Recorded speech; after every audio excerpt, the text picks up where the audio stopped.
y seguimos hablando acerca de lo que son los tres cielos. Nos habíamos quedado en lo que es la Nueva Jerusalén, en lo que es esa ciudad que Dios ha ido a prepararnos, que está en el tercer cielo. Entonces vimos cuál es el perímetro de esa ciudad y decíamos que es más grande que Carolina del Norte, que Carolina del Sur y que Tennessee juntos, es más grande.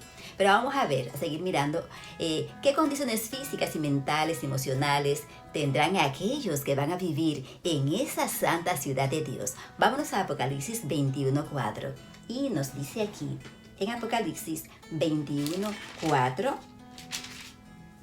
enjugará Dios toda lágrima de los ojos de ellos, y ya no habrá más muerte, ni habrá más llanto, ni clamor ni dolor, porque las primeras cosas pasaron.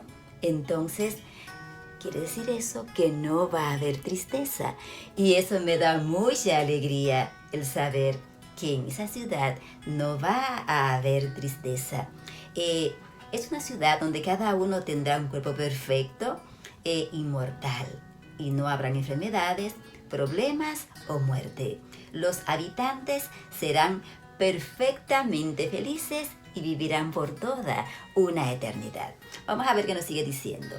¿Qué importante rol desempeña esa santa ciudad cuando sea trasladada a la tierra? Sí, porque dice la palabra de Dios que esa ciudad va a ser trasladada desde el tercer cielo hacia aquí, hacia la tierra. O sea, no sabemos cómo es que el Señor la va a traer, pero va a tener un viaje. Esa ciudad va a viajar para acá, para la tierra. Nos dice aquí en Apocalipsis 21:1 al 3. Vamos a ver de manera amplia qué nos dice la palabra de Dios al respecto.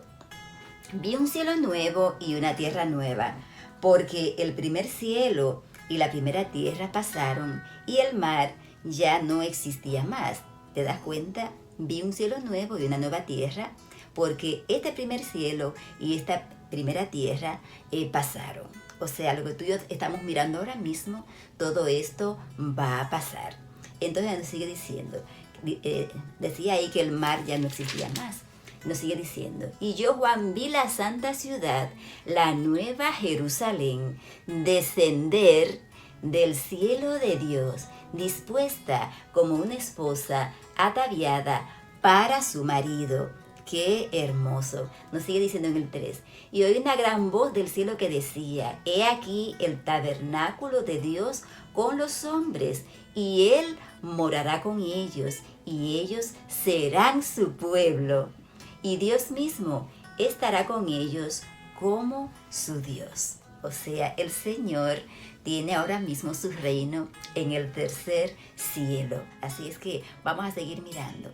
Entonces leímos aquí en Apocalipsis 21:1 al 3, que ahí no va a haber muerte. La santa ciudad será la capital de la nueva tierra. Esta ciudad, como ya dijimos, se encuentra ahora en el tercer cielo.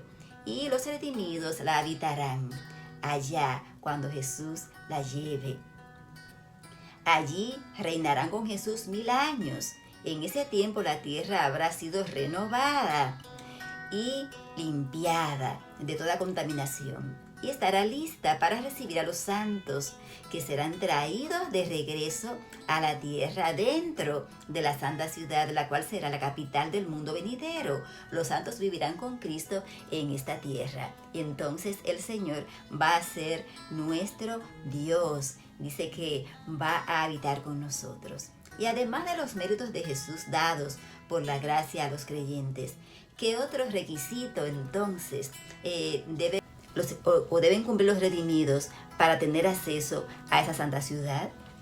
¿Qué requisitos? Sí, porque cada vez que nosotros vamos para un lugar importante, por ejemplo, cuando nosotros vamos yo misma cuando venía para acá, para Estados Unidos, necesitaba muchos requisitos. Entonces vamos a ver cuáles son los requisitos que necesitamos para nosotros habitar en esa santa ciudad.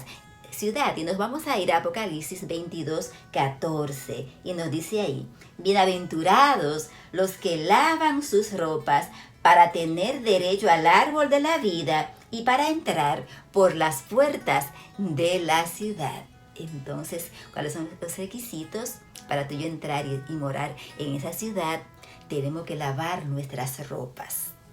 Sí, porque nuestras ropas están manchadas y tenemos que lavarlas en la sangre de Cristo Jesús. Entonces tenemos que guardar los 10 mandamientos, tenemos que tratar de andar en obediencia conforme a como Dios quiere que tú y yo andemos. Pero vamos a ver también, ¿es cierto que seremos como dioses en la Nueva Jerusalén? Ay, ¿qué pregunta es esta? Que si seremos como dioses. Eso será bueno o ser malo, querer ser como Dios. Bueno, pero vamos a ver qué nos dice aquí en 1 de Juan 3:2. ¿Qué nos dice en 1 de Juan 3:2? Vamos a ver. Mirad cuál amor nos ha dado el Padre, para que seamos llamados hijos de Dios. Por esto el mundo no nos conoce, porque no le conoció a Él. Dice el 2. Amados, ahora somos hijos de Dios, y aún no se ha manifestado lo que hemos de ser, pero sabemos que cuando Él se manifieste, seremos semejantes a Él, porque le veremos tal y como Él es. O sea, seremos celestiales, así como es Dios. Quizás no sea que vamos a ser así tal como Dios, pero vamos a ser seres angélicos. Nos dice el 3. Y todo aquel que tiene esta esperanza en Él se purifica a sí mismo como Él es puro. Entonces, no es que vamos a ser Dios, pero vamos a ser tan puros, vamos a tener esa gran parte de esa pureza que Dios tiene. Pero vamos a mirar un poquito aquí en Filipenses 3:20 al 21 nos dice: mas nuestra ciudadanía está en los cielos. Oye bien, no es de que en este país, en aquel, no. Nuestra ciudadanía está en los cielos, de donde también esperamos al Salvador, a Jesucristo el Señor. Jesús es nuestro Salvador y Él mismo es quien nos va a dar el privilegio y nos va a recibir en la santa ciudad, el cual transformará el cuerpo de la humillación nuestra para que sea semejante al cuerpo de la gloria suya, por el poder con el cual puede también sujetar a sí mismo todas las cosas. Entonces, ya ustedes saben, el Señor nos va a transformar. Así es que los complejos que tenemos aquí en esta tierra, vayamos dejándolo. Porque el Señor, si tú quisiste ser alto, el Señor te va a dar el cuerpo que tú necesitas. Y tú te vas a sentir conforme, porque vamos a estar viviendo con lo que el Señor nos dé por toda una eternidad. Y yo tengo una curiosidad. A mí me gustaría saber si la Biblia dice si nosotros reconoceremos en esa tierra nueva, si nosotros reconoceremos a nuestros seres queridos. Yo tengo curiosidad, yo conozco tanta gente, tengo tantos amigos y tantas gentes lindas mías que han muerto, que me gustaría verlas. Yo quiero saber si yo la voy a reconocer, pero vamos a ver qué nos dice la palabra de Dios, a ver si nos da, aunque sea una esperancita de nosotros reconocer a esas personas. En San Juan 20, 14 al 16 nos cuenta algo. Nos dice aquí: cuando había dicho esto, se volvió y vio a Jesús que estaba allí, mas no sabía que era Jesús. Nos está hablando de María cuando se encontró con Jesús. Jesús le dijo: mujer, ¿por qué lloras y a quién buscas? Ella, pensando que era el hortelano, nos damos cuenta que en ese momento como que no se estaba dando cuenta que era él, le dijo: Señor, si tú lo has llevado, dime dónde lo has puesto y yo lo llevaré. Jesús le dijo: María. Cuando él le habló, parece en un tono que ella acostumbraba a escucharle a él. Volviéndose ella le dijo: Raboni. Inmediatamente se dio cuenta que era él. ¿Qué quiere decir maestro? Raboni quiere decir maestro. Ella pensaba que era el hortelano. No sé qué ropa tenía el Señor Jesucristo en ese momento, que ella no se estaba dando cuenta quién era. Pero inmediatamente él le habló. Ella se dio cuenta de inmediato que ese era Jesús. Y me parece que así mismo será en el reino de los cielos, en esa nueva Jerusalén que el Señor nos tiene a nosotros, que podremos reconocer a nuestros seres queridos por la voz. Entonces, así como los discípulos, o mejor dicho, así como María conoció al Señor, su maestro cuando resucitó, lo reconoceremos también por su apariencia física, así como Tomás reconoció a Jesús viéndolo y tocándolo, según San Juan 20, 27 al 28. Entonces, posiblemente tú y yo también tengamos el privilegio de ver gente famosa que tú y yo no conocemos. Date cuenta que, por lo que veo, vamos a ver allá a Moisés, este que abrió el mar rojo, que pudo pasar el pueblo por ahí en seco, ¿verdad? Vamos a tener el privilegio de conocerlo. También conoceremos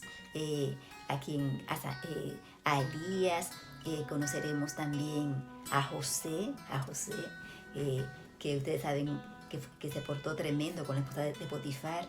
Y veremos tantas gentes que nosotros admiramos a través de la palabra. ¿Qué otro poder importante nos dará Jesús en el reino venidero? Primera de Corintios 13, 12 nos dice esto. Vamos a ver qué nos dice aquí en Primera de Corintios 13, 12. Dice: ahora vemos por espejo oscuramente, mas entonces veremos cara a cara. Ahora conozco en parte, pero entonces conoceré como fui conocido. ¡Qué hermoso! Jesús nos dará el poder de conocer a los demás como a nosotros mismos. Nos conoceremos mutuamente y completamente como Dios nos conoce a ti y a mí y ahora. Entonces, verdaderamente nosotros somos privilegiados. Somos privilegiados, claro, si nos mantenemos en los caminos de Dios. Tenemos por seguro que al final de este camino de Dios, al final de este camino, de este sendero estrecho, porque es un poco estrecho, ¿verdad? Nosotros vamos a llegar a la Nueva Jerusalén, porque este camino conduce a esa Jerusalén celestial que el Señor tiene para ti y para mí. Sí, que va a venir desde el tercer cielo. Bueno, yo estoy contenta porque he aprendido bastante hoy acerca de 3 cielos. De un primer cielo que estuvimos hablando en la entrega pasada, vimos que era el cielo que podemos ver y donde está el mar y eso. Vimos el segundo cielo, que es donde están las estrellas, donde está el sol y donde están los cometas, todas esas cosas. Y ese tercer cielo, que tú y yo no sabemos dónde está, pero es donde está el trono de Dios. Sí, a la verdad que somos privilegiados. Sí, somos privilegiados. Así es que sigamos preparándonos y sigamos estudiando la santa y divina palabra de Dios y confiando en esas promesas de Dios que son fieles y verdaderas. Así es que no te olvides de compartir este video y nos vemos en una próxima entrega.